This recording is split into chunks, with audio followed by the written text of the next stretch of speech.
Assalamualaikum warahmatullahi wabarakatuh.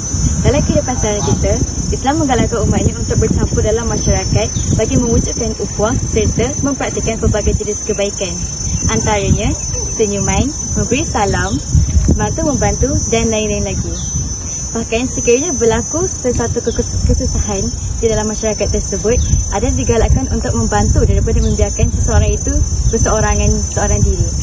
Jadi mari kita lihat beberapa situasi tentang adab pergaulan di kalangan masyarakat. Memberi salam adalah sunnah Nabi Muhammad SAW yang besar pahalanya apabila dilakukan. Walau bagaimanapun, wajib untuk menjawabnya.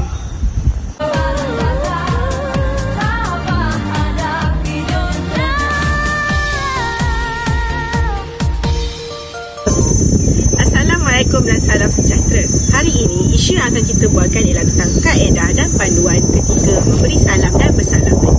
Mari kita bertanyakan kepada beberapa pelajar KPMIM tentang apa yang mereka tahu kaedah ketika memberi salam dan bersalaman. Sila perkenalkan diri, dari kos mana dan sem berapa?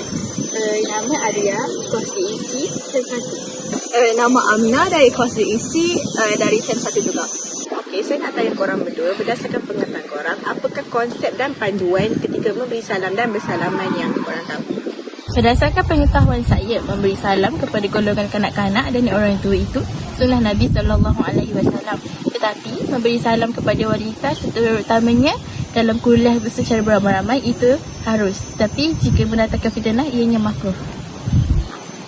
Okey, kaedah lain seterusnya. Orang yang berkenderaan harus memberi salam kepada pejalan kaki. Orang yang berjalan kaki harus memberi salam kepada orang yang duduk. Seterusnya, orang yang sedikit harus memberi salam kepada orang yang ramai.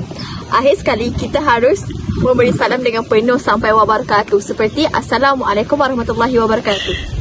Terima kasih kepada jawapan anda berdua. Dari sini kita dapat simpulkan bahawa terdapat banyak kaedah dan panduan ketika memberi salam dan bersalaman agar lebih teratur dan dihormati oleh masyarakat sekeliling. Assalamualaikum dan salam sejahtera. Setiap manusia haruslah menjaga lisan dan percakapan mereka daripada mengatakan perkara yang sia-sia. Allah SWT telah memberi amanah kepada manusia iaitu lidah dan akan dipertanggungjawabkan ketika menghadapnya di akhirat kelak. Lidah akan menentukan destinasi terakhir kita sama ada ke syurga maupun ke neraka. Kata-kata kesat dan carutan menjadi kebiasaan dalam percakapan kalangan remaja-remaja pada masa kini. Mari kita saksikan video klip perbualan antara remaja-remaja pada masa kini. Korang kenal tak perempuan ni? Oh, kenal saya tu dari FYP aku. Ya, you pun macam foto perempuan tak elok kalau kata-kata kesat tau. Tak baiklah Syarul ni jangan buat macam tu. Okay, Syah, itu. Berdasarkan klip video tersebut, kita dapat jadikan iktibar dan pengajaran untuk menjaga lisan kita dan setiap perkataan yang keluar dari lidah kita.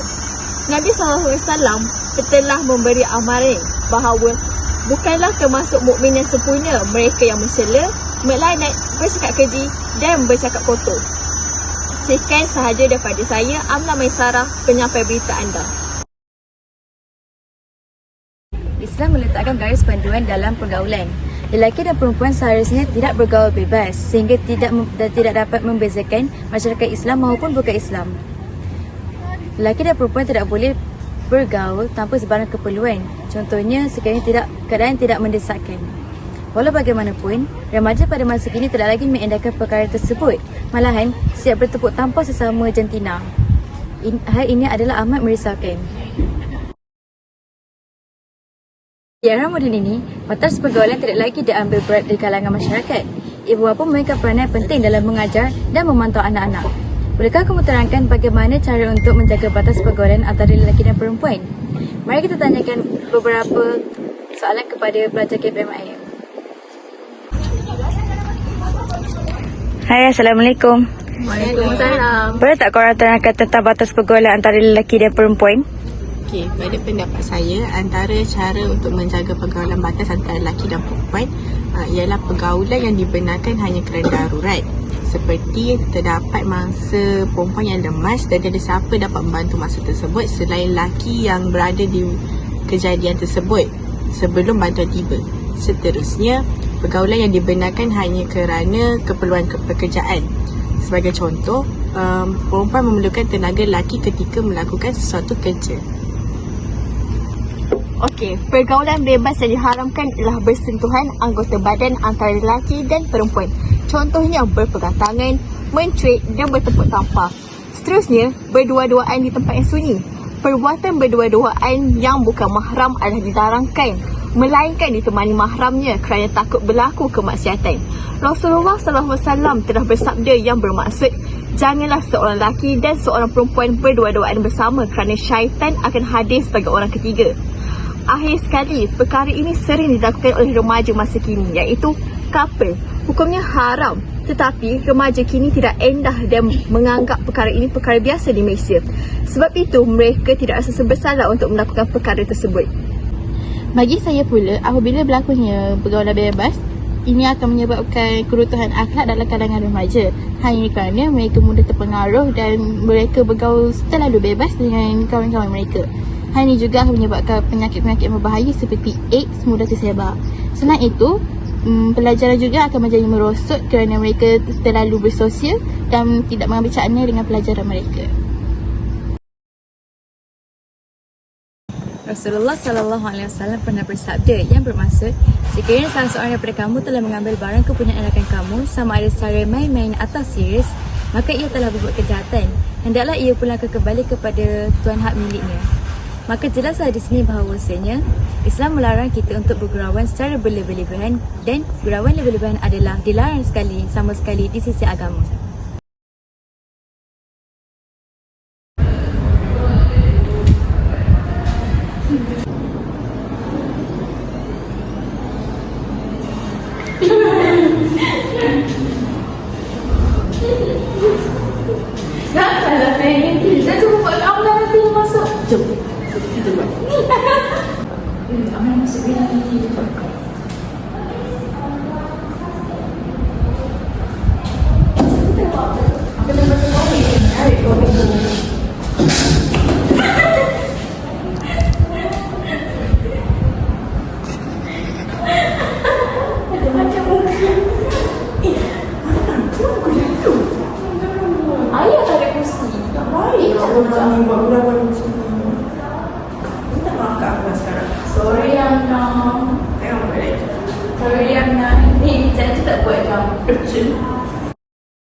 Berwatak senyum merupakan sunnah Nabi SAW.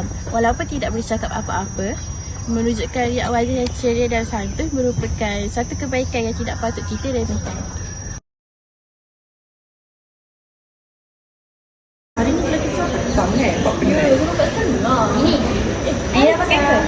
Belum, kita tak buka lagi. Ini ada kenapa putih lepas ni? Lepas ni kau ada reading kan? Kau ada.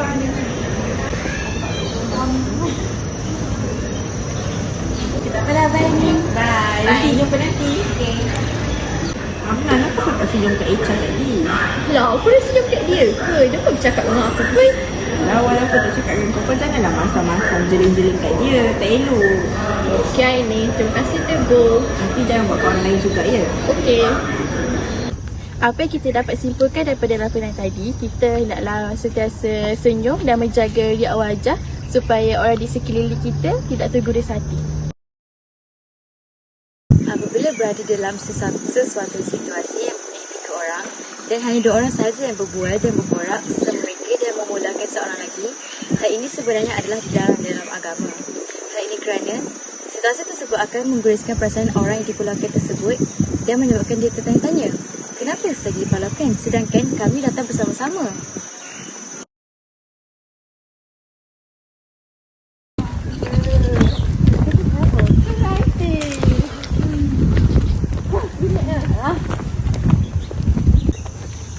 Kau apa bukan ni? Anak lagi tipis tak nanti? Tak. Okay.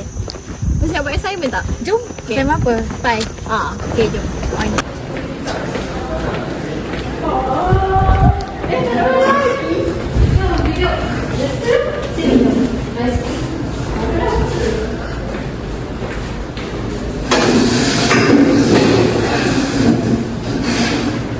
Dapat sini TV. Dah